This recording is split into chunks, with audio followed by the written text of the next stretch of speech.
William Arns, did I get the, making sure I hit the right, didn't skip anybody here? Yeah. William Arns, thank you for the super chat. He says, what about Jephthah sacrificing his daughter, God telling Abraham to sacrifice Isaac, and God drowning all humans except for Noah and his family? That's literally the question. Okay, so let me take Yiptach, your first one. So this comes up a lot, and I'm not going to say I don't know why it does. But it's important. I say this to you, viewers. I mean, you're watching this. You're not watching I Love Lucy. I mean, that means you're interested in religion in some reason, right?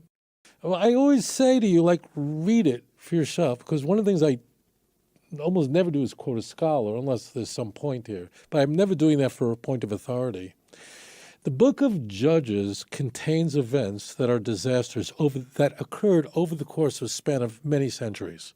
During the period of the judges. Judges doesn't mean a judge, but that was a very loose confederacy, okay? The point of the book of Judges is that we need to get to a king because everyone's doing whatever they want to do and we don't have a unified power, and that's where Samuel begins. So Samuel takes off from that. The story of Yiptach, who was a general, not liked at all, but he was a brilliant military giant. He was just brilliant.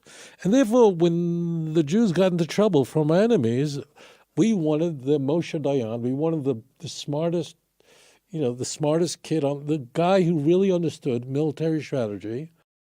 We wanted to call him up and say, all right, no one really likes you, but we need you because you're the brilliant general. And he gets called up and he defeats the enemy. He does exactly what he's called to. And people didn't like him as he wasn't, you know how people are geniuses in the laboratory but take them out and they're lunatics? So this was not the sharpest knife in the drawer. He, on his coming back from battle, his chest is all inflated. He says, you know what? The first thing that comes out of my home, he's going home from battle, he's a hero, he's a war hero.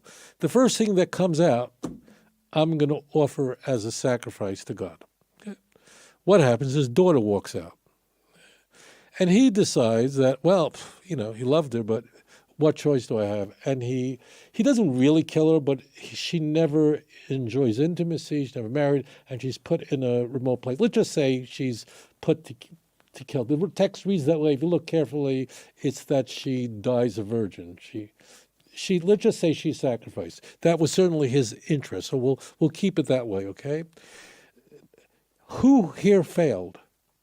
Everybody but his daughter. The point of the story is that don't do stuff like that. The whole point of the story is Yiptach was an idiot. And not only was he an idiot, you needed enablers. You needed other idiots to make that idiot idea come to light. What happened to the Jewish leadership?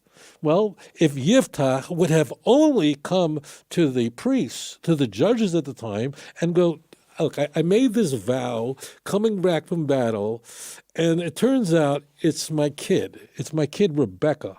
She's really cute, and I just, put new braces on her mouth, so, she's got I don't want to do this to her. They would have told you don't have to. It was a ridiculous vow. They would nullify it in a second. As the Talmud proclaims.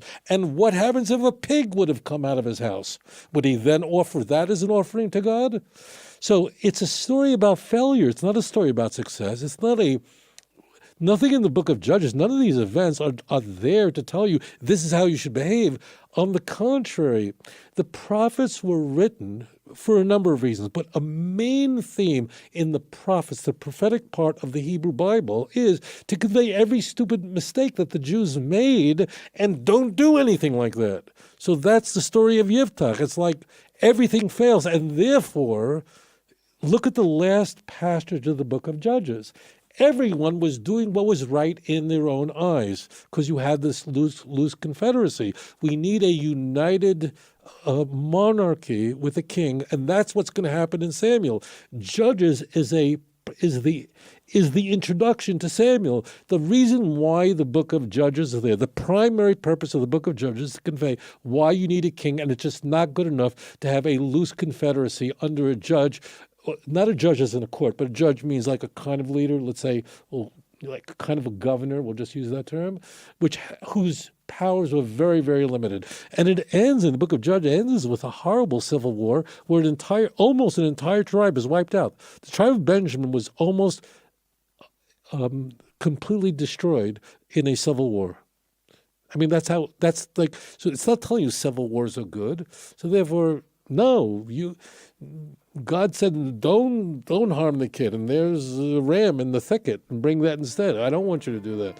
So no, human sacrifices are a very bad idea. You can't bring a story, an event in the book of Judges as a proof that human sacrifice is sanctioned. The whole reason it's there is to tell you that, no, it's the motherload of bad ideas. Great question. אדון עולם אשר מלך בטרם כל יציר נברא